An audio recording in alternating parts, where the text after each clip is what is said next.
আপনি দেখছেন news now, আমরা জানি কোনটা খবর। দীর্ঘদিন ধরে চলাচলের অযোগ্য হয়ে আছে কৈলাসহর শহরের ডাকবাংলো থেকে রাঙাউঠির 15 কিলোমিটার রাস্তা। এক্ষেত্রে নেই সংস্কার। ছোট বড় যান দুর্ঘটনা ঘটেই চলেছে প্রতিদিন। প্রতিবারে কুবজার এলাকার যে সোমবার বেলা 11:30 থেকে রাস্তা অবরোধ করে শুরু করে বিক্ষোভ প্রদর্শন। গত 2 বছর পূর্বে কৈলাসহর শহরের ডাক বাংলো থেকে রাঙাউটি পর্যন্ত 15 কিলোমিটার রাস্তাটির নির্মাণ করেন প্রাক্তন মুখ্যমন্ত্রী বিপ্লব কুমার দেবের ঘনিষ্ঠ ঠিকাদার বিপ্লব কর। কিন্তু কাজের 6 মাসের মধ্যে বেহাল হয়ে যায় রাস্তাটি।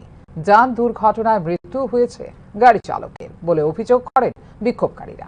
শেষ পর্যন্ত পুলিশের হস্তক্ষেপে নিয়ন্ত্রণে আসে পরিস্থিতি। সড়ক সংস্কারের আশ্বাসে প্রত্যাহার করা হয় অবরোধ।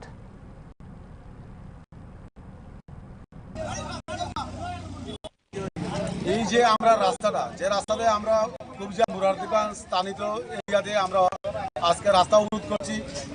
ঘটনা হলো, আজ থেকে 3 বছর আগে আগরতলার মন্ডল সভাপতি মানে বিজেপির বিপ্লব দেব সরকারের তাপড়ের নেতৃত্ব এই রাস্তার কন্ট্রাক্টর ছিলেন পুরানো ডাকবাংলা থেকে রাঙ্গাউটি পর্যন্ত। উনি রাস্তাটা করার 3 মাসের ভিতরে এই রাস্তাটা ভেঙে গেছে। সেই সময় থেকে আমরা এই রাস্তাটা বারবার অবরোধ করি রাস্তা মেরামতের জন্য।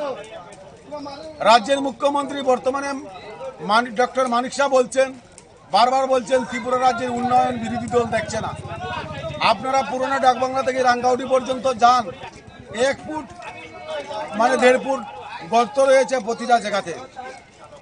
মানুষ, একটা ডেলিভারি রুগী, স্কুলের ছাত্র এবং মানুষ সব এই রাঙ্গাউটি ইরানি থেকে বৃহত্তর এরিয়ার বিকল্প কিন্তু আর রাস্তা নেই, এই রাস্তার দিকে যেতে হয়। বাবুরবাজার টু সুলতানপুর হয়ে যে আরবার এয়ারপোর্টের যে রাস্তা, এই রাস্তাটার অবস্থা বৃহত্তর খারাপ।